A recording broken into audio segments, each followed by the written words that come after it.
So, do thoughts really create feelings? You might have heard that if you want to change your behavior, you have to change your thoughts. But is that really true? The answer might surprise you.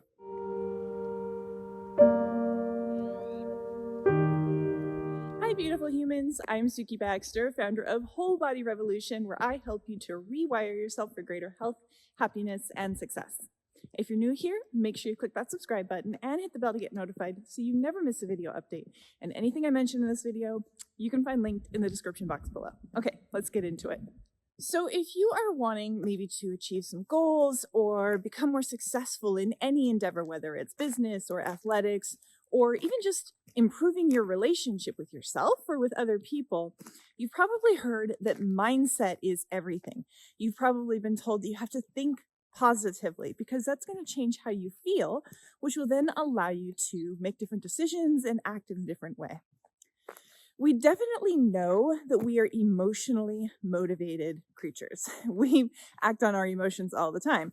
And advertisers definitely know this, right? They have our number. They appeal to our emotional selves so that we'll make buying decisions based on those feelings. And we kind of tell ourselves that we have a rational reason, which I'll get to in just a second. But the reality is that we're emotionally motivated. So if thoughts produce feelings and then feelings produce behavior, it makes sense to think, well, if I change my thoughts, then I'm going to feel differently. And thus I can make a different behavioral decision. I can change my habits, I can change what I'm doing, and I can move myself closer to my goals and improve my life. This becomes a little bit problematic, though, when you understand something about thoughts. So typically we think of thoughts as being essentially a cognitive process. It's the function of thinking, right? We attribute cognitive processes to our rational thinking brain. Here's the thing though. From a neurological standpoint, cognitive processes are really just those which process information. And there's a whole lot more of information processing going on in your system, in your whole body and brain, than just your rational brain. So we kind of need to bring into the picture some talk about these non-conscious cognitive processes. So in addition to your rational thinking brain, your body is actually taking in information about the environment all the time.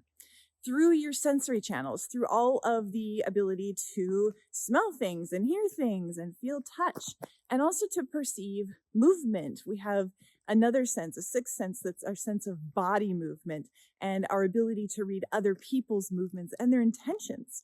We know, for example, if somebody's coming towards us with ill intent or if they're going to give us a hug, right? It's a very different feeling when someone is coming towards you to embrace you than if they're coming towards you to wrap their arms around you and like tackle you and knock you over. And we're reading this stuff all the time. And we're not necessarily rationally, cognitively, in our thinking executive function area of our brain, processing all of this information. A lot of this sensory info bypasses that part of our brain entirely, and it triggers emotional centers. So for example, there is a visual connection that actually even bypasses the visual cortex and goes straight to your amygdala, which is your fear center of your brain. So this information is triggering a felt sense all the time.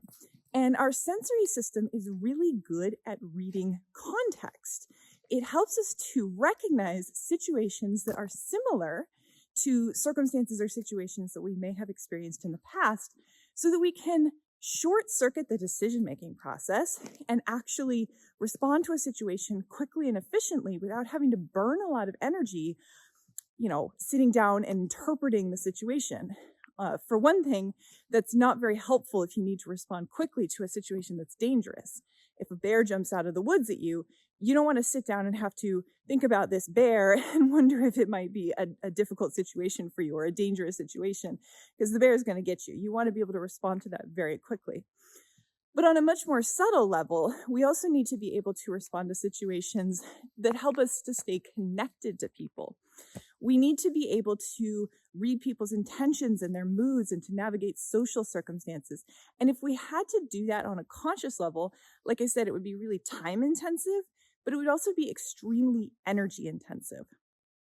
we would need a lot of caloric input because every time you think, you're actually burning a lot of calories.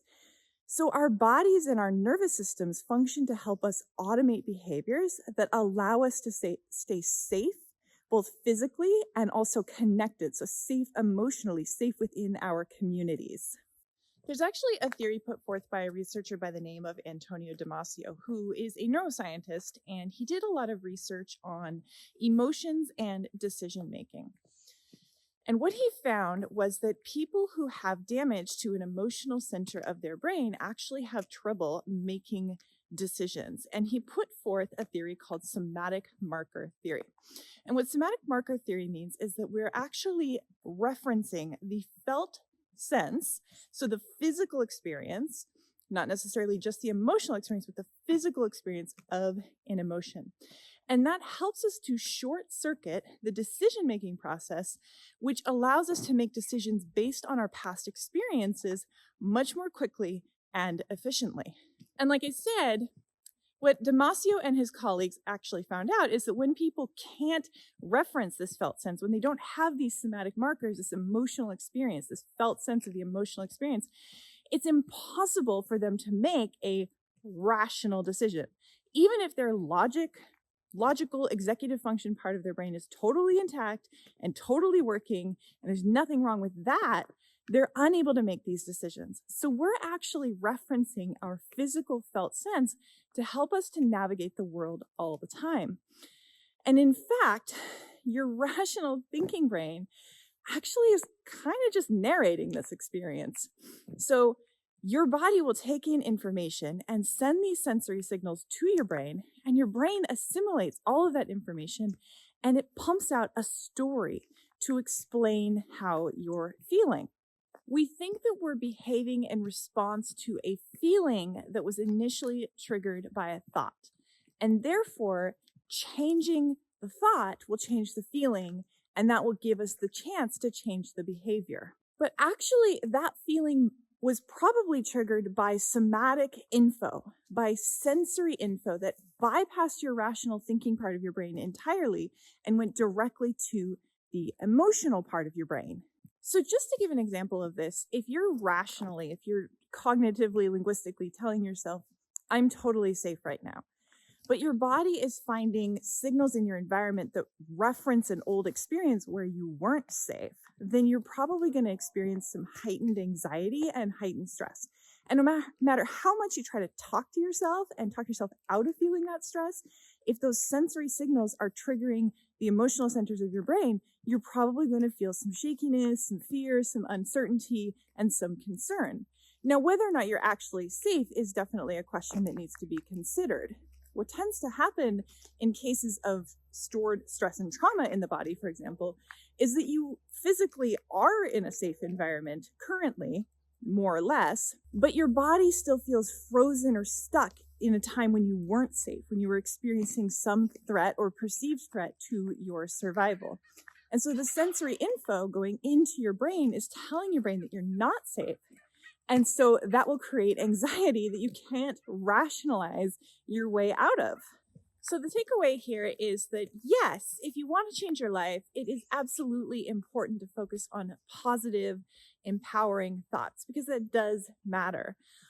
And at the same time, if you still have all that sensory information that is sending these signals of a lack of safety to your brain, or sending signals that increase stress, increase anxiety, these are processes that you just really can't linguistically, rationally speak to. You can't have a rational conversation with them. So what's really important to do if you have this neural pattern of stress or neural pattern of trauma stuck in your system is to change the sensory signaling. I have a lot of videos and practices up on my channel. I'll link to a couple of them here. I'll link to a few in the description box down below as well, so you can play around with that and see how it changes things for you. But what I really want you to understand here is that, yeah, gratitude journals are great. Affirmations are great, and you should absolutely engage with those. But we also have to address these somatic body-based patterns. So I hope that you found this video helpful. I hope it gives you a more expanded understanding about cognitive processes and the crazy mix of thoughts and feelings and emotions and how they all function to drive behavior. If you like the video, hit like. If you have any questions, leave me a question in the comment box below. Remember to subscribe, hit the bell to get notified, and I'll see you in the next one.